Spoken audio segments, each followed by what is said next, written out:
A paz do Senhor a todos. Estamos retornando para darmos continuidade à leitura da Bíblia em ordem cronológica. E hoje, no 344º dia, lendo esta linda história que Deus escreveu para nós, estamos iniciando a leitura no livro de Filipenses. Eu trago dos capítulos 1 a 4 para a leitura. Mas antes, vamos compreender a mensagem do livro. Autor, Paulo. Tema, alegria de viver com Cristo. Data, cerca de 62 a 63 depois de Cristo. Considerações preliminares. A cidade de Filipos, na Macedônia Oriental, a 16 quilômetros do mar Egeu, foi assim chamada em homenagem a Filipe II da Macedônia, pai de Alexandre Magno. Nos dias de Paulo, era uma cidade romana privilegiada, tendo uma guarnição militar. A igreja de Filipos foi fundada por Paulo e sua equipe de cooperadores, Silas, Timóteo e Lucas, na sua segunda viagem missionária, em obediência a uma visão que Deus lhe dera em Troade. Um forte elo de amizade desenvolveu-se entre o apóstolo e a igreja em Filipos. Várias vezes, a igreja enviou ajuda financeira a Paulo. 2 Coríntios capítulo 11, versículo 19, Filipenses 4, versículos 15 e 16. E contribuiu generosamente para a coleta que o apóstolo providenciou para os crentes pobres de Jerusalém. Parece que Paulo visitou a igreja 2 vezes na sua terceira viagem missionária. Propósito. Da prisão, certamente em Roma, Paulo escreveu uma carta aos crentes de Filipenses para agradecer-lhe pela sua oferta generosa, cujo portador foi Epafrodito, e para informá-los do seu estado pessoal. Além disso, escreveu para transmitir à congregação a certeza do triunfo do propósito de Deus na sua prisão, para assegurar à igreja que o mensageiro por ela enviado, Epafrodito, cumprira fielmente a sua tarefa e que não estava voltando antes do devido tempo, e para levar os membros da igreja a se esforçarem para conhecer melhor o Senhor, conservando a unidade, a humildade e a comunhão e a paz. Visão panorâmica. Diferente de muitas das cartas de Paulo, Filipenses não foi escrita primeiramente devido a problemas ou conflitos na igreja. Sua tônica básica é de cordial afeição e apreço pela congregação. Da saudação inicial à bênção final, a carta focaliza Cristo Jesus como o propósito da vida e da esperança da vida eterna por parte do crente.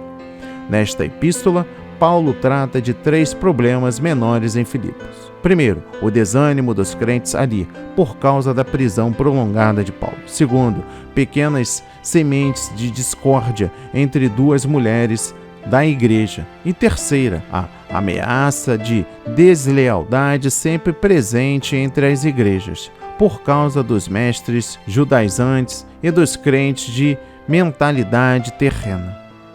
Em meio a esses problemas em potencial, temos os ensinos mais ricos de Paulo sobre, primeiro, a alegria em meio a todas as circunstâncias da vida. Segundo, a humildade e serviço cristão. E terceiro, o valor incomensurável de conhecer a Cristo. E por fim, características especiais. 5 assuntos principais caracterizam esta epístola. Primeiro, ela é muito pessoal e afetuosa, refletindo assim o estreito relacionamento entre Paulo e os crentes filipenses. Segundo, é altamente cristocêntrica, revelando a estreita comunhão entre Paulo e Cristo. Terceiro, contém uma das declarações cristológicas mais profundas da Bíblia. Quarto, é preeminentemente a epístola da alegria do Novo Testamento. Quinto, apresenta um modelo de vida cristã, dinâmica e resignada, inclusive o viver humilde e como servo, prosseguir com firmeza para o alvo, regozijar-se sempre no Senhor, libertar-se da ansiedade, contentar-se com todas as circunstâncias e fazer todas as coisas mediante a potente graça de Cristo. A inspiração do dia, as circunstâncias em que Paulo se encontrava, assuntos de interesse da igreja e a conclusão final, o reconhecimento e gratidão por ofertas recebidas. No capítulo 1 destaco alegria. Vamos compreender a mensagem no versículo 4. A alegria é a parte integrante da nossa salvação em Cristo. É paz e prazer interior em Deus Pai, Filho e Espírito Santo e na bênção que flui de nosso relacionamento com eles. Os ensinos bíblicos a respeito da alegria incluem: primeiro, a alegria está associada à salvação que Deus concede em Cristo e com a palavra de Deus. Segundo, a alegria flui de Deus com um dos aspectos do fruto do Espírito. Logo, ela não nos vem automaticamente. Nós a experimentamos somente à medida que permanecemos em Cristo. Nossa alegria se torna maior quando o Espírito Santo nos transmite um profundo senso de presença e do contato com Deus em nossa vida. Jesus ensinou que a plenitude da alegria está intimamente ligada à nossa permanência na Sua palavra, à obediência aos seus mandamentos e à separação do mundo. Terceiro, a alegria como deleite na presença de Deus e nas bênçãos da redenção não pode ser destruídas pela dor, pelo sofrimento, pela fraqueza, nem por circunstâncias difíceis. Tendo por certo isto, preste atenção na mensagem no versículo 6. A confiança de Paulo nos Filipenses baseia-se não somente na boa obra que Deus efetuou neles, como também no zelo e na abnegação deles em prol da fé. A fidelidade de Deus é uma bênção perene para o crente fiel, mas ela é ineficaz para com aqueles que resistem à sua graça. Vossa caridade aumente em ciência. Preste atenção na mensagem no versículo 9. A caridade se procede de Cristo, deve basear-se na revelação e no conhecimento bíblicos. Primeiro, no Novo Testamento, ciência, no grego epignosis, significa conhecimento espiritual no coração e não simplesmente no intelecto. Trata-se da revelação de Deus concedida experimentalmente, incluindo a comunhão pessoal com Ele e não um simples conhecimento intelectual de fatos a respeito. Segundo, logo, conhecer a palavra de Deus ou conhecer a vontade de Deus subentende um conhecimento que se expressa na comunhão e na obediência, na vida e no andar com Deus. Conhecer a vontade teológica deve ter como objetivo o amor de Deus e o livramento do pecado.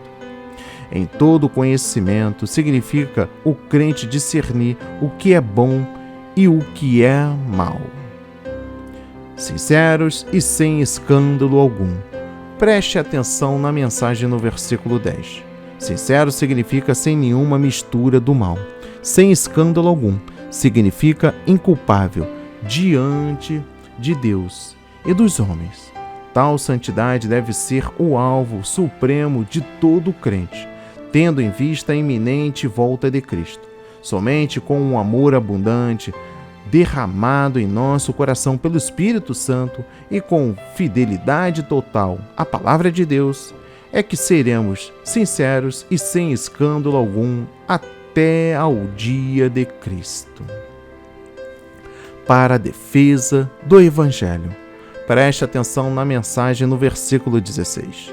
Deus deu a Paulo a tarefa importante de defender o conteúdo do Evangelho, conforme o termo nas Escrituras. Semelhantemente, todos os crentes são conclamados a defender a verdade bíblica e a resistir àqueles que distorcem a fé.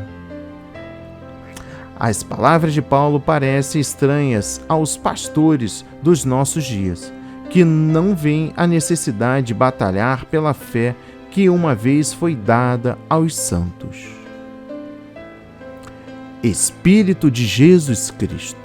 Preste atenção na mensagem no versículo 19.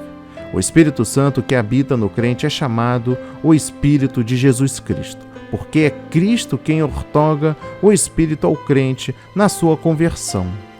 e é Ele quem subsequentemente batiza o crente com o Espírito Santo.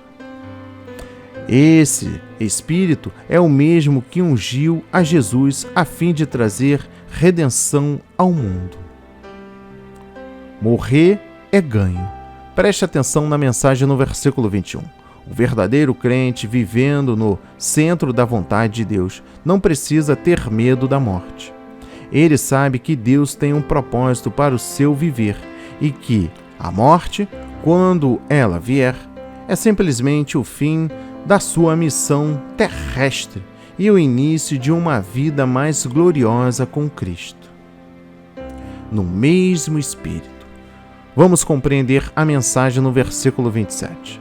A verdadeira essência da unidade do Espírito consiste em viver de modo digno, permanecendo firme num só espírito e propósito, combatendo lado a lado como guerreiros pela pregação e defesa do Evangelho, segundo a revelação apostólica, e defendendo juntamente a verdade do Evangelho contra aqueles que são inimigos da cruz de Cristo. Observemos que o Espírito aqui tem sentido de disposição mental, ânimo, zelo, propósito, dedicação, diligência e não o espírito humano em si. No capítulo 2, destaco por humildade. Devido ao egocentrismo inato do homem caído, o mundo não tem em alta estima a humildade e a modéstia. A Bíblia, no entanto, com seu conceito teocêntrico do homem e da salvação, atribui máxima importância à humildade. Primeiro, a humildade bíblica subentende a consequência das nossas fraquezas e a decisão de atribuir de imediato todo o crédito a Deus e ao próximo por aquilo que realizamos. Segundo, devemos ser humildes porque somos simples criaturas, somos pecaminosos à parte de Cristo e não podemos jactar-nos de nada, a não ser no Senhor.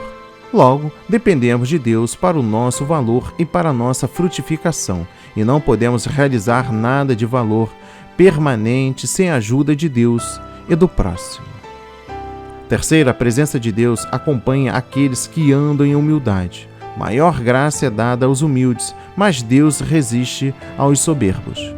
Os mais zelosos filhos de Deus servem ao Senhor com toda a humildade. Quarto, como crentes, devemos viver em humildade uns para com os outros, considerando-os superiores a nós mesmos. Quinto, o oposto da humildade é a soberba, um senso exagerado da importância e da autoestima da pessoa que confia no seu próprio mérito, superioridade e realizações. A tendência inevitável da natureza humana e do mundo é sempre a soberba e não a humildade. Haja em vós o mesmo sentimento. Vamos compreender a mensagem no versículo 5. Paulo enfatiza como o Senhor Jesus deixou a glória incomparável do céu e humilhou-se como um servo, sendo obediente até a morte para o benefício dos outros. A humildade integral de Cristo deve existir nos seus seguidores, os quais foram chamados para viver com sacrifício e renúncia, cuidando dos outros e fazendo-lhe o bem, sendo em forma de Deus. Preste atenção na mensagem no versículo 6. Jesus sempre foi Deus pela sua própria natureza, igual ao Pai, antes, durante e depois da sua permanência na terra. Cristo, no entanto, não se apegou aos seus direitos divinos, mas abriu mão dos seus privilégios e glória no céu, a fim de que nós, na terra, fôssemos salvos. Aniquilou-se a si mesmo. Preste atenção na mensagem no versículo 7. O texto grego do qual foi traduzida esta frase diz literalmente que ele se esvaziou, isto é, deixou de lado sua glória celestial, posição, riqueza, direitos e o uso de prerrogativas divinas. Esse esvaziar-se importava não somente em restrição voluntária dos seus atributos e privilégios divinos, mas também na aceitação do sofrimento, da incompreensão, dos maus tratos, do ódio e, finalmente, da morte de maldição na cruz. Ainda no versículo 7, trago a forma de servo. semelhante aos homens. Embora permanecesse em tudo divino, Cristo tomou sobre si a natureza humana, com as suas tentações, humilhações e fraquezas, porém sem pecado. Operai a vossa salvação. Preste atenção na mensagem no versículo 12. Como crentes salvos pela graça, devemos concretizar a nossa salvação até o fim. Se deixarmos de fazê-lo, nós a perdemos. Primeiro, não desenvolvemos a nossa salvação por meros esforços humanos, mas por meio da graça de Deus e do poder do Espírito Santo que nos foram outorgados. Segundo, a fim de desenvolvermos a nossa salvação, devemos resistir ao pecado e atender os desejos do Espírito Santo em nosso íntimo. Isso envolve um esforço contínuo e ininterrupto de usar todos os meios determinados por Deus para derrotarmos o mal e manifestarmos a vida em Cristo. Sendo assim, concretizar a nossa salvação é concentrar-nos na importância da santificação. Terceiro, operamos a nossa salvação, chegando cada vez mais perto de Cristo, e recebemos seu poder para querer e efetuar a boa vontade de Deus. Deste modo, somos cooperadores de Deus para a nossa completa salvação no céu. Quarto, desenvolver a nossa salvação é tão vital que deve ser feito com temor e tremor.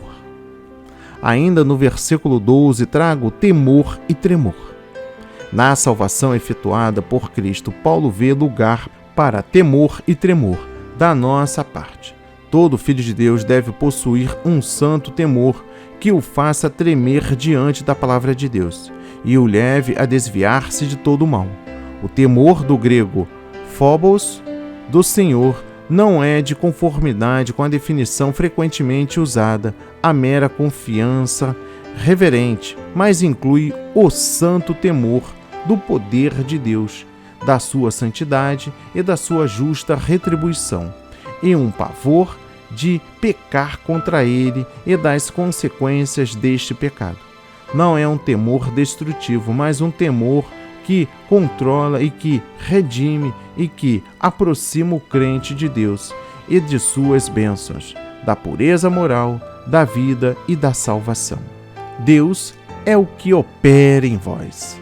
Vamos compreender a mensagem no versículo 13.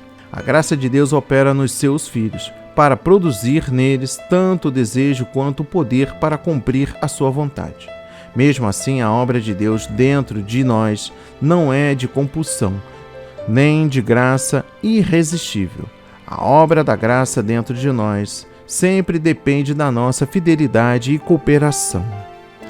Geração corrompida e perversa. Preste atenção na mensagem no versículo 15. Jesus e os apóstolos enfatizaram que o mundo em que vivemos é uma geração incrédula e perversa. O povo deste mundo tem a mentalidade errada, valores distorcidos, critérios imorais de vida e rejeito às normas e padrões da palavra de Deus. Os filhos de Deus devem separar-se do mundo e ser inculpáveis, puros de coração e irrepreensíveis, a fim de proclamarem ao mundo perdido a gloriosa redenção em Cristo. E ainda que seja oferecido sobre o sacrifício. Preste atenção na mensagem no versículo 17.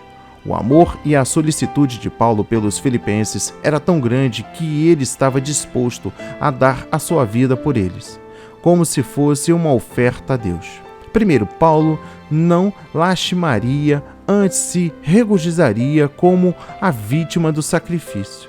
Se assim os filipenses passassem a ter mais fé em Cristo e mais amor a Ele. Segundo, já que Paulo tinha tamanho amor sacrificial pelos seus filhos espirituais na fé, que sacrifícios e sofrimentos devemos estar dispostos a enfrentar em prol da fé dos nossos próprios filhos, para que nossos filhos tenham uma vida inteiramente dedicada ao Senhor. Se necessário for, devemos dar até a nossa vida como oferta ao Senhor. Timóteo. Vamos compreender a mensagem no versículo 19. Timóteo, era um bom exemplo do que um ministro e missionário de Deus deve ser.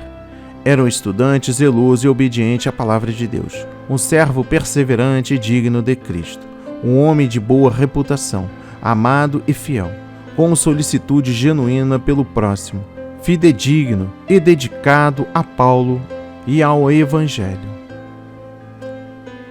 Porque todos buscam o que é seu. Preste atenção na mensagem final no versículo 21. Há pastores que pregam, ensinam, pastoreiam ou escrevem, não com solicitude genuína pela propagação do Evangelho, mas visando aos seus próprios interesses, honra, glória e prestígio. Ao invés de procurarem agradar ao Senhor Jesus, procuram agradar aos seus homens e conquistar o favor deles. Tais pastores não são verdadeiros servos do Senhor. No capítulo 3, destaco: cães, maus obreiros, circuncisão. Vamos compreender a mensagem no versículo 2. A maior provação de Paulo era a tristeza que sentia e experimentava por causa dos que distorciam o Evangelho de Cristo. Seu amor a Cristo, a Igreja e a verdade redentora era tão forte que o levou a opor-se energicamente àqueles que pervertiam a doutrina pura e a descrevê-los como cães e maus obreiros. O termo grego circuncisão, como é empregado por Paulo aqui, significa mutiladores do corpo e refere-se ao rito da circuncisão segundo o ensino dos falsos mestres judaizantes, afirmando que o sinal da circuncisão, conforme o Antigo Testamento, era necessária à salvação. Paulo declara que a verdadeira circuncisão é uma obra do Espírito no coração da pessoa, pelo qual o pecado e o mal são cortados, para que possa ganhar a Cristo. Preste atenção na mensagem dos versículos 8 a 11. Estes versículos revelam o coração do apóstolo e a essência do cristianismo. O maior anseio da vida de Paulo era conhecer a Cristo e experimentar de modo mais íntimo sua comunhão e presença. Nessa busca vemos os seguintes aspectos. Primeiro, conhecer a Cristo pessoalmente, bem como a seus caminhos, sua natureza e caráter. Segundo, a revelação da palavra de Deus. O verdadeiro conhecimento de Cristo envolve ouvirmos a sua palavra, seguirmos o seu Espírito, atendermos a seus impulsos com fé, verdade e obediência, identificar-nos com seus interesses e propósitos. Segundo, ser achado em Cristo, isto é, ser unido e ter comunhão com Ele, produz a justiça que somente é experimentada como dom de Deus. Terceiro, conhecer o poder da ressurreição, isto é, experimentar a renovação da vida espiritual, o livramento do poder do pecado e do poder do Espírito Santo para levar a efeito um testemunho eficaz, a cura, os milagres e, finalmente, a nossa própria ressurreição dentre os mortos. Quarto, compartilhar das aflições de Cristo mediante a abnegação, a crucificação da carne e o sofrimento por amor a Cristo e a sua causa. A justiça que vem de Deus. Vamos compreender a mensagem no versículo 9. A justiça do crente consiste, em primeiro lugar, em ser perdoado do pecado, justificado e aceito por Deus mediante a fé. Primeiro, nossa justiça, no entanto, é mais do que isso. A palavra de Deus declara que nossa justiça é Cristo, o próprio Senhor Jesus, habitando em nosso coração. No Antigo Testamento, o Messias é referido como o renovo justo, o Senhor, justiça nossa. Em outras palavras, a justiça que possuímos não é de nós mesmos, mas de Jesus, em quem colocamos a nossa fé. Mediante a presença dele em nós, tornamo-nos nele a justiça de Deus. Segundo, o fundamento da nossa salvação e nossa única esperança de justificação é a morte sacrificial de Cristo e seu sangue derramado no Calvário, e sua vida ressurreta dentro do nosso coração. Uma coisa faço. Preste atenção no versículo 13. Paulo se acha qual um atleta numa corrida, esforçando-se e correndo o máximo, totalmente concentrado no que faz, a fim de não ficar aquém do alvo que Cristo estabeleceu para a sua vida. Este alvo era a perfeita união entre Paulo e Cristo, sua salvação final e sua ressurreição dentre os mortos. Primeiro, era essa a motivação da vida de Paulo: recebera um vislumbre da glória do céu e resolvera que sua vida inteira, pela graça de Deus, estaria voltada para a revolução de avançar com toda a determinação e finalmente chegar ao céu e ver Cristo face a face. Segundo, semelhante determinação é necessária a todos nós, no decurso da nossa vida, a todos os tipos de distrações e tentações, tais como os cuidados deste mundo, as riquezas e os desejos ímpios que ameaçam sufocar nossa dedicação ao Senhor. Necessário é esquecer-se das coisas que atrás ficam, isto é, o mundo iníquo e a nossa velha vida de pecado, e avançar para as coisas que estão adiante, a salvação completa e final em Cristo. Inimigos da cruz de Cristo. Preste atenção na mensagem no versículo 18. Esses inimigos eram, segundo a melhor interpretação, crentes professos que estavam corrompendo o evangelho com as suas vidas imorais e falsos ensinos.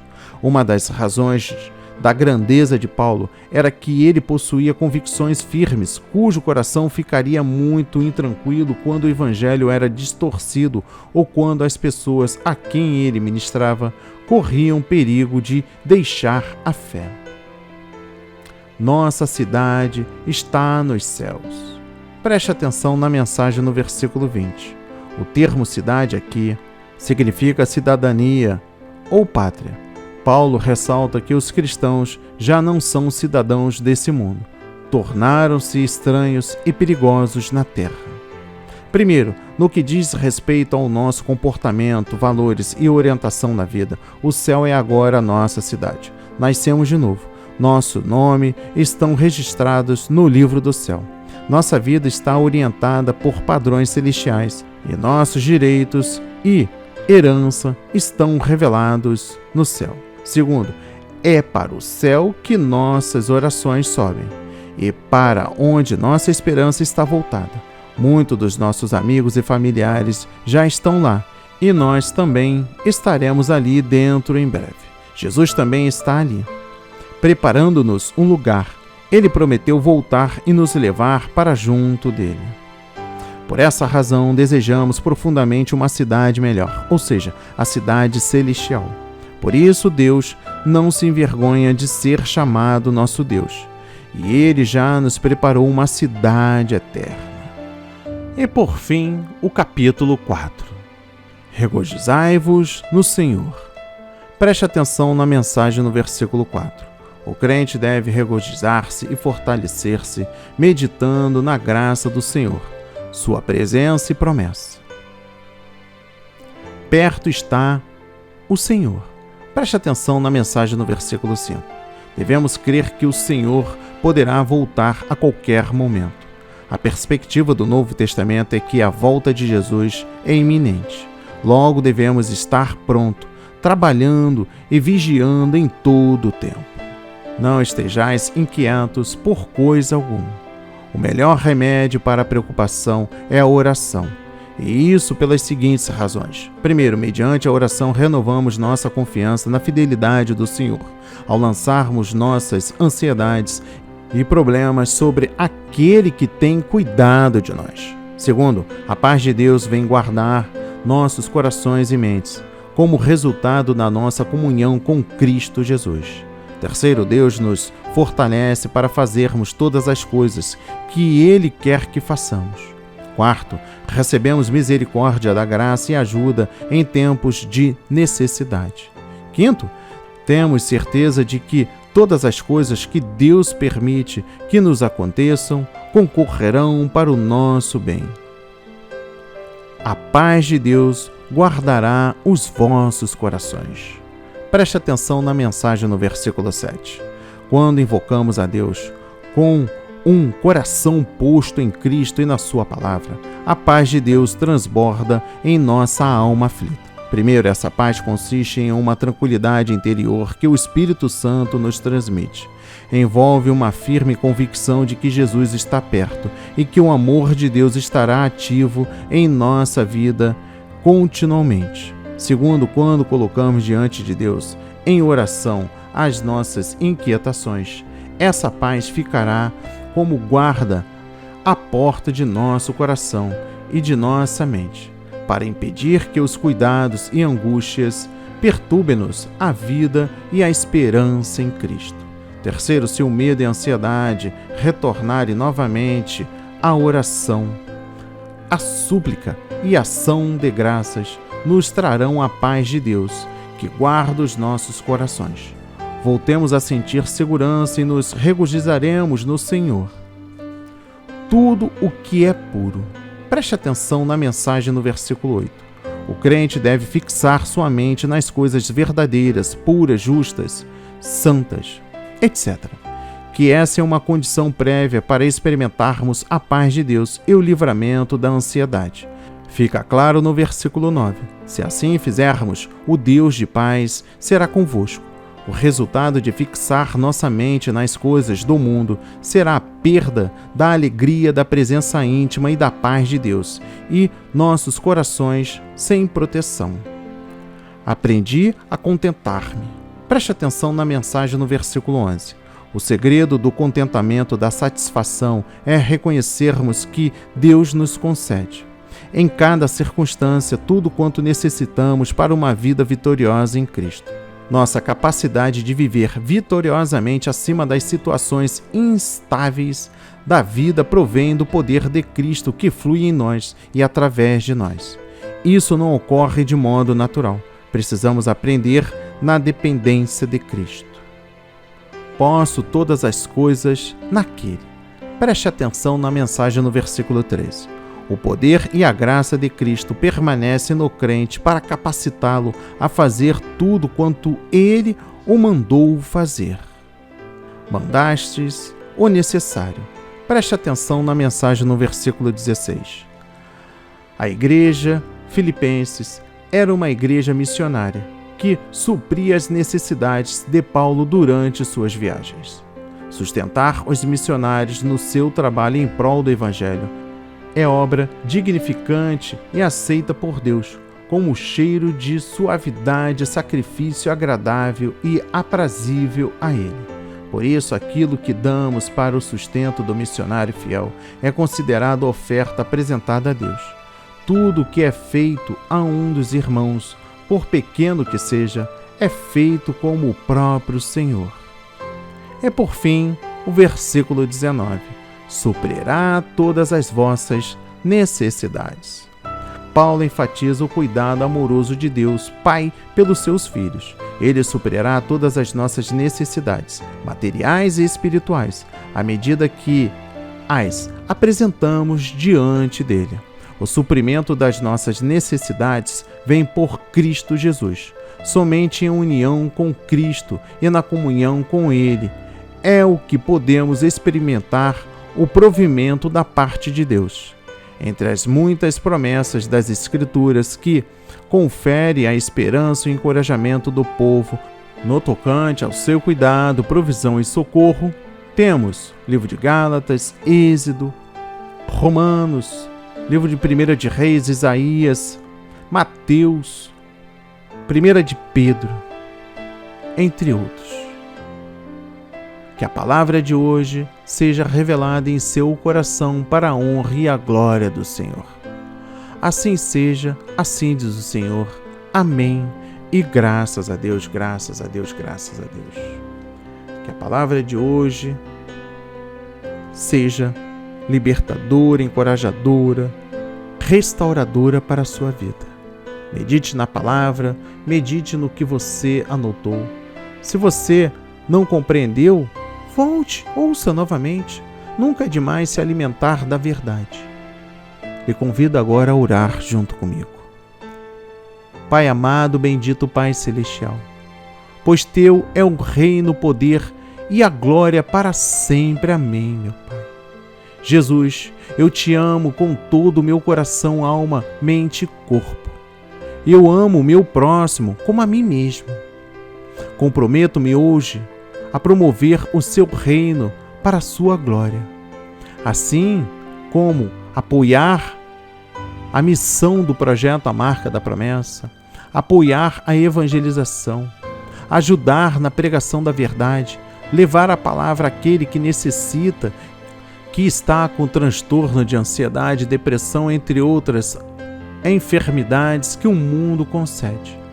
Obrigado por abençoar e proteger a minha vida, a minha família, meus amigos e parentes próximos. Obrigado por cada um que está ajudando na integridade a manter a sua obra viva nas redes sociais e nos meios eletrônicos. Obrigado, Jesus, pelo seu grande agir em nossas vidas. Louvamos e agradecemos o seu santo nome. Amém. E graças a Deus, graças a Deus, graças a Deus.